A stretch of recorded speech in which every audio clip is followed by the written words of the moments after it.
Hi, this is a short power packed clip from my online masterclass on how to be emotionally healthy. So, what is very interesting is that you would see a portion of being a hero, a portion of being a villain, a portion of being a victim, and these portions might shift according to the place and the people you are with. In your family, it might be different. With your friends, it might be different. At work, it might be different. Alone, it might be different. And what is the source of these identities? The source of these identities are the past relating that has happened. But much more importantly is the fact that the stories that you have been telling yourself for so many years about who you are, because every identity is formed by a reinforcement of a story that you have been telling yourself about who you are. So for example, somebody in this room might be called a problem solver. You might have words and phrases that have always been given to you. Somebody in this room might have always heard the phrase that you are a troublemaker. And somebody might have given you a story about who you are, and now this story, because it has been repeated so many times, it becomes a reinforcement.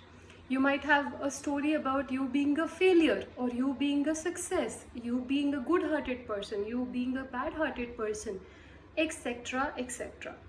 And all these stories are like chalk boundaries around you that in some ways limit you and in some ways make you familiar for people who you already know. Take a nice deep breath. Have you ever heard about those terrorists who, after creating a massive massacre, claim on internet that they did it? So they make a public admission of their crime because their identity of being a villain is a source of their familiarity and reinforcement. And for them, that is the emotional identification that they carry with themselves. So I'm not just talking about being a victim story identifier. It could also be a hero story identifier and a villain story identifier, the bad boy syndrome. Yeah, and usually then the bad boys seem to have a way to attract the good girls, because good girls think that these are projects that I can take to solve in the world. And then of course you know what happens. At the end of it, both of them want to stick to their familiar identities and both end up feeling more dysfunctional and disconnected. Is this too heavy for this session? Is it too much, or is it enjoyable much? Take a nice deep breath. Come back to your body.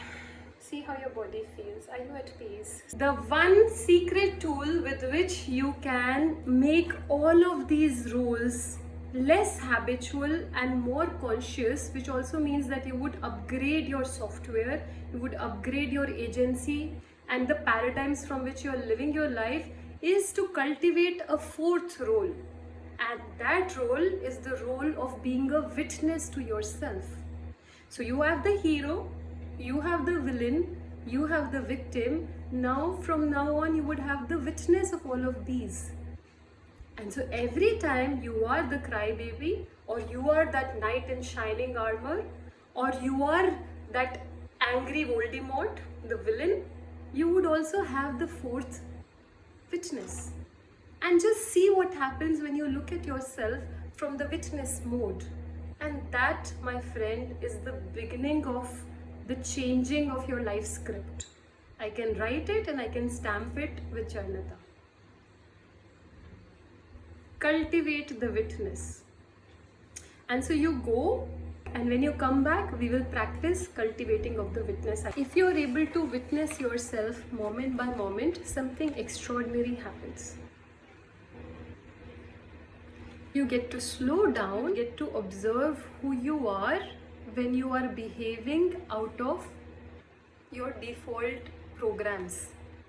And when you are able to see yourself from that third person witness perspective, we get an opportunity to look at areas where you overreact, where you underreact, or where you frozen react, meaning no reaction. Because these three areas are your past spaces of wounding.